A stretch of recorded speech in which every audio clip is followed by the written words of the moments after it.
केओ देलखिन हँ आ केओ खाए चाहै छथिन तऽ एहन हमरा अपनो पसन्द नहीं है। नहीं, जे हम चैलेंज के साथ कहै छी, अगर जे नहीं बुझथिन तऽ हम बुझेबै जे हाँ एना ने एना आबै छै, ई अहाँ सबके सुविधा भेटल हँ।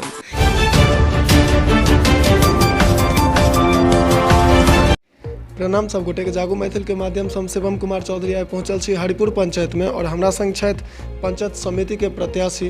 हिनका संग बात करब ताहिसँ पहिने एकटा छोट छिन अहाँ सब गोटे सँ निवेदन जे अहाँ सब अगर हमर यूट्यूब चैनल के सब्सक्राइब नहीं केने छी तऽ तुरंत कऽ ली, ताकि हम सब जे विभिन्न जगह जा जाकऽ ओहिठामक समाचार अहाँ तक प्रस्तुत करै छी से अहाँ सबके सबसँ पहिने भेटत। एखन हमरा संग जे जागू मैथिल के जो विशेष कार्यक्रम है भेंट घाट, तैमें हमरा संग जुड़ल छथि हरिपुर पंचायत के पंचायत समिति पद के प्रत्याशी ममता झा और हिनका संग बात करै छी। सबसे पहिने अहाँ के बहुत बहुत स्वागत है हमर जागू मैथिल चैनल में।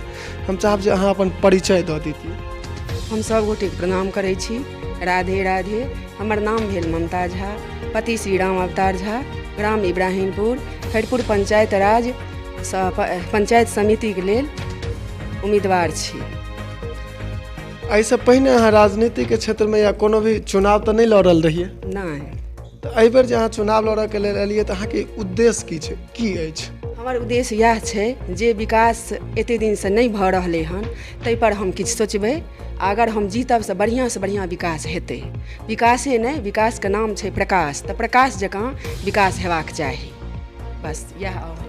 शिक्षा के बारे में अहाँके की ख्याल? चूँकि गाँव में जे छै से बहुत एहन बच्चा सब एखनो गाँव घर में छै से अशिक्षित छथि, स्कूल सब नहीं जाइ छथि, ताहि पर में अहाँके की विचार अछि? तकर कारण छै जे केओ एहि पर ध्यान नहीं दऽ रहलखिन हन जे कोन बच्चा जाइ छै या नहीं जाइ छै। किया तऽ पैघ आदमी जे छथि से तऽ अपन बच्चा के बढ़िया से एडमिशन करबै छथि, या पब्लिक स्कूल में या दरभंगा या दुनिया, लेकिन एहि पर केओ गाम में विचार नहीं करै छथिन। अगर हम जीतब तऽ एहि सब पर विशेष ध्यान देबै, शिक्षा पर, स्वास्थ्य पर, जे हमर बच्चा जेना हमर अपन बच्चा नहीं पढ़ि रहल अछि तऽ फिर समाजक बच्चा किया नहीं पढ़तै, किया नहीं जेतै? तऽ से हम जा कऽ जब हमरा बुते हेतै तऽ हम बहुत कोशिश करब, से हम कहैत छी।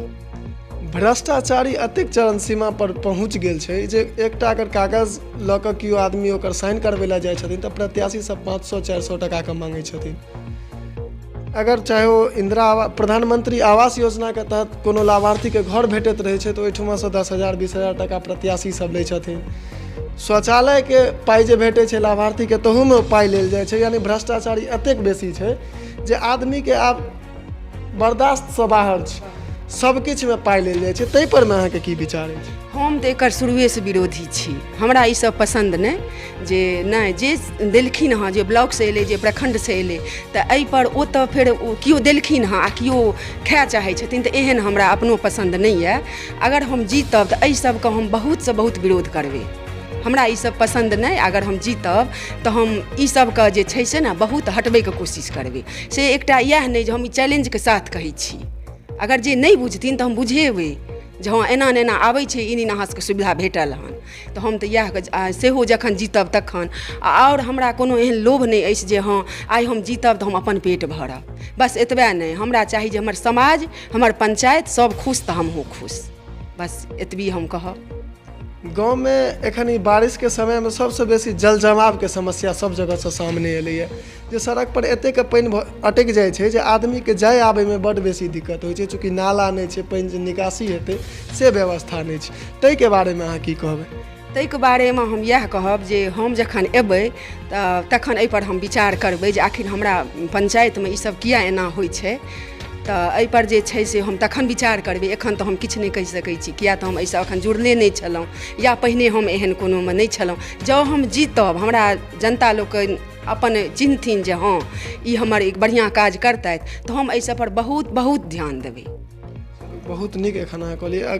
जतेक भी दर्शक अहाँके देख रहल छै, जतेक भी मतदाता अहाँके देख रहल छै, हुनका अहाँ किछु संदेश देबऽ चाहैत हेबै से दऽ देबै। हम यह संदेश हुनका देबनि जे जहिना अहाँ कहै छी जागू मैथिली, तहिना जतेक जनता छथि से हुनका कहबनि जागौथ।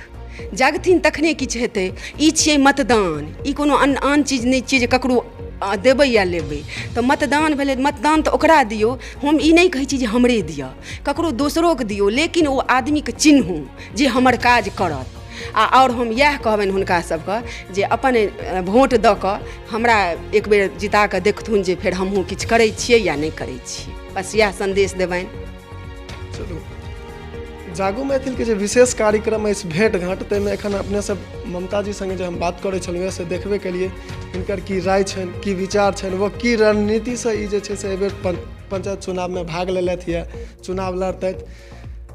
हम ई चाहै छी और सब वीडियोमे अहाँ सबके कहै छी जे वोट जे छै से 200 400 500 टका लऽ कऽ नहि ककरो दियौ।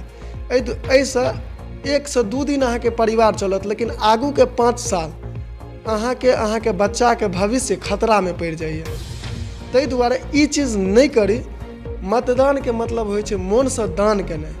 जे अहाँके क्षेत्रके, अहाँके गाँवके, अहाँके समाजके विकास करतथि हुनका अहाँ सब वोट करू। आ वोट ओनाही नहि सीना ठोकि कऽ वोट करू। चूँकि अहाँ ककरोसँ पाइ नहि लेबै तऽ ककरो पर अहाँ सीधा उंगलियो उठा सकै छी अगर ओ गलत करतै तऽ। अगर अहाँ ककरोसँ पाइ लऽ कऽ ओकरा वोट देबै तऽ अहाँ ओकरा पर उंगली नहीं उठा सकै छी। ताहि दुआरे सब गोटेसँ हमहूँ सब हाथ जोड़ि कऽ निवेदन करै छी कि किनकोसँ पाइ लऽ कऽ या भ्रष्टाचारीके बढ़ावा नहीं दिए। मतदान जेना ही नाम छै, लोकतंत्रके महापर्व छै, तेनाही सब गोटे एकरा खुशीसँ मनाउ। जेना हम अहाँ घरमे होली दिवाली मनाबै छी तेना ही मनाउ और सीना ठोकि कऽ जे छै से मतदान करी और अपन जे प्रत्याशी छथि हुनका जिताबी। एहिके संग हम आज्ञा लै छी। जय मिथिला, जय मैथिली। जागू मैथिलके संग हम शिवम कुमार चौधरी।